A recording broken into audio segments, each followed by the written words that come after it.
राधे राधे दोस्तों, कैसे हैं आप सब। दोस्तों, हमारे YouTube चैनल पर आपका स्वागत है।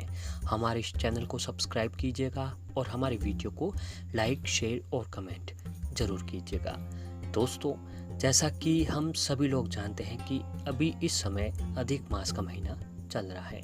इस बार दोस्तों अधिक मास की भी पूर्णिमा 1 अक्टूबर गुरुवार के दिन को पड़ रही है। दोस्तों, अधिक मास को पुरुषोत्तम मास, मल मास और खर मास के नाम से भी जाना जाता है। और दोस्तों, अधिक मास की जो पूर्णिमा है ये अत्यंत ही विशेष होती है। इस दिन लक्ष्मी नारायण व्रत भी किया जाता है। मान्यता है कि ये व्रत करने पर समस्त सांसारिक इच्छाओं की पूर्ति की जा सकती है। धन संपत्ति, सुख वैभव में भी वृद्धि की जा सकती है। इस व्रत के प्रभाव को यदि कुंवारी कन्याएं करें तो उन्हें सुयोग्य वर प्राप्त होता है, और यदि युवक करें तो उन्हें सुशील पत्नी प्राप्त होती है। इस बार दोस्तों अधिक मास की पूर्णिमा के दिन स्वार्थ सिद्धि योग भी बन रहा है, और 1 अक्टूबर को पूर्णिमा तिथि अर्धरात्रि के बाद रहेगी। उत्तरा भाद्रपद नक्षत्र में वृद्धि योग, स्वार्थ सिद्धि योग और गुरुवार के सहयोग ने इसे और भी प्रभावशाली बना दिया है। इस पूर्णिमा पर स्नान करने से न केवल व्यक्ति के जीवन में कहीं लाभ प्राप्त कर सकता है, इसके अलावा दोस्तों अधिक मास में यदि कोई भी धार्मिक कार्य भी किया जाता है तो उसके कहीं गुना फल भी हमें प्राप्त जो होते हैं। अधिक मास की पूर्णिमा पर दोस्तों स्नान करने का भी विशेष महत्व बताया गया है। इस दिन किसी पवित्र नदी में स्नान करना अत्यंत ही महत्वपूर्ण बताया जाता है। इस पूर्णिमा पर स्नान करने से सभी प्रकार के पापों से मुक्ति मिलती है। लेकिन यदि दोस्तों कोई व्यक्ति कोरोना के चलते अधिक मास में पूर्णिमा का स्नान नहीं कर सके तो उन्हें दोस्तों इस दिन अपने नहाने के पानी में ही गंगा जल मिलाकर स्नान कर लेना चाहिए। यह भी दोस्तों बहुत ही शुद्ध स्नान माना जाता है। इस दिन किसी पवित्र नदी में स्नान करने से पूरे अधिक मास के स्नान के फलों की प्राप्ति होती है, और उसके व्यक्ति के सभी पाप जो है वो भी धुल जाते हैं। मान्यता है कि पूर्णिमा के दिन स्नान करने के लिए अत्यधिक महत्वपूर्ण माना जाता है। इसके अलावा अधिक मास की पूर्णिमा पर किसी तीर्थ स्थान पर जाकर स्नान करना भी काफ़ी शुभ माना जाता है। इस स्नान से न केवल व्यक्ति के सभी पाप धुलते हैं, बल्कि उसे सभी प्रकार के सुखों की प्राप्ति भी होती है। धार्मिक ग्रंथ के अनुसार ही बल्कि वैज्ञानिक दृष्टिकोण से भी अधिक मास की पूर्णिमा पर स्नान करने का महत्व दिया जाता है। दोस्तों, ऐसा भी कहा जाता है कि पूर्णिमा की रात पूर्ण चंद्र के दर्शन होते हैं, अर्थात आकाश में पूर्ण उजाला हो जाता है। जैसे अमावस्या पर नकारात्मक शक्ति जागृत रहती है, उसी तरह पूर्णिमा के दिन सकारात्मक शक्ति अपने चरम पर बनी रहती है। यदि इस दिन हम अपने कर्मों से इन सकारात्मक शक्तियों की कृपा पा ले तो हमारा जो भाग्य है वह बदल जाता है और हम सुख समृद्धि से जीवन व्यतीत कर सकते हैं। इस दिन दोस्तों हमें माता लक्ष्मी जी को प्रसन्न करने का भी कुछ उपाय जरूर करने चाहिए। और दोस्तों, ये जो पूर्णिमा है, इस पूर्णिमा के दिन ही माता लक्ष्मी जी का जन्म हुआ था, और ऐसा भी कहा जाता है कि पूर्णिमा के दिन माता लक्ष्मी जी भी पृथ्वीलोक पर आगमन होता है। और इस दिन दोस्तों अगर पूर्णिमा के दिन अगर माता लक्ष्मी जी के समक्ष हम व्रत रखते हैं तो भी दोस्तों हमारा पर माता लक्ष्मी जी की कृपा जो है वो बनी रहती है। दोस्तों, ऐसे में पूर्णिमा गुरुवार के दिन आ रही है। अगर हम गुरुवार का दिन भी भगवान विष्णु जी का दिन माना जाता है। ऐसे दोस्तों गुरुवार के दिन भगवान विष्णु जी को भी अगर आप प्रश्न कर लिया जाए तो भगवान विष्णु जी के साथ साथ माता लक्ष्मी जी भी जो है हम पर बहुत ही जल्द प्रश्न होने लग जाते हैं। तो दोस्तों, हमें जितना हो सके, अधिक मास का महीना है, धर्म कर्म के लिए सबसे अच्छा महीना माना गया है, और इस महीने में जितने धर्म कर्म हो वो हमें करने चाहिए, क्योंकि दोस्तों इस महीने में जो भी हम उपाय करते हैं वह साक्षात भगवान विष्णु जी से समक्ष उपाय होता है। तो ऐसे में दोस्तों आपको इस पूर्णिमा के दिन और गुरुवार के सहयोग में आपको तुलसी जी से जुड़ा ये उपाय अवश्य करना चाहिए।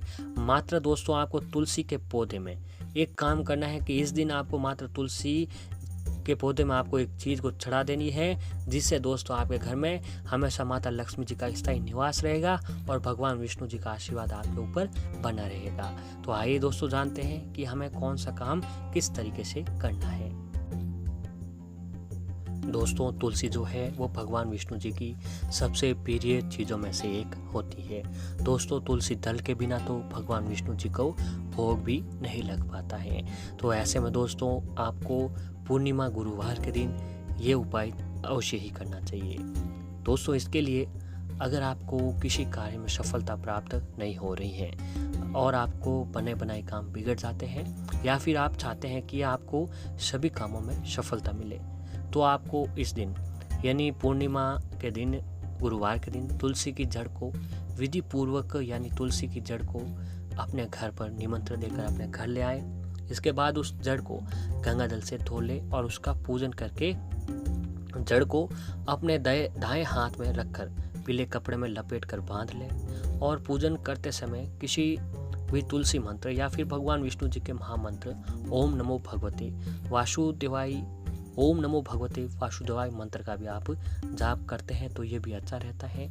इससे आपके धन संबंधी कार्य में भी विशेष सफलता जो है वो प्राप्त होती है। और ऐसे ही दोस्तों अगर आपको अचानक धन हानि हो रही है, आपका स्वास्थ्य खराब हो गया है या फिर किसी की बुरी नज़र लग गई है तो तुलसी का एक छोटा सा उपाय करके आप उससे दूर हो सकते हैं। सबसे पहले दोस्तों आपको तुलसी के 7 पत्ते और 7 काली मिर्च मुट्ठी में ले लें। इसके बाद जिस व्यक्ति की नज़र उतारनी है उसे लेटा दें और मुट्ठी बांधकर उसके सिर से पैर तक 21 बार ओम ओम मंत्र बोलकर वार दें। इसके बाद काली मिर्च पीड़ित व्यक्ति को छपाने को दे दें और तुलसी के पत्ते को मसल कर निगलने को दे दें। और दोस्तों अंत में प्रभावित व्यक्ति को लेटाकर उसके तलवों से किसी कपड़े से 7 या 11 बार झाड़ दें। इससे दोस्तों उसका नज़र दोष है वह खत्म होने लगेगा।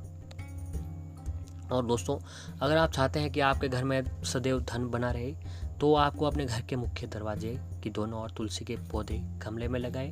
प्रतिदिन तुलसी की उचित देखभाल करें। इस उपाय से आपके घर में धन आने लगेगा और पैसों की तंगी भी जो है वो खत्म होने लग जाएगी। और दोस्तों माना जाता है कि अगर सुबह सुबह तुलसी के पौधे के सामने अशुभ शोपन को कह देते हैं तो दुष्फल भी समाप्त हो जाता है। और दोस्तों यदि आपके घर में तुलसी का पौधा लगा हुआ है तो गुरुवार के दिन तुलसी की पूजा करते समय आपको जल सींचते समय थोड़ा सा दूध मिला लें। इसके बाद गायत्री मंत्र का जाप करें। अगर आप ऐसा नियमित करेंगे तो कभी भी आर्थिक समस्या जो है वो आपके घर में नहीं आएगी। और ऐसे दोस्तों आपको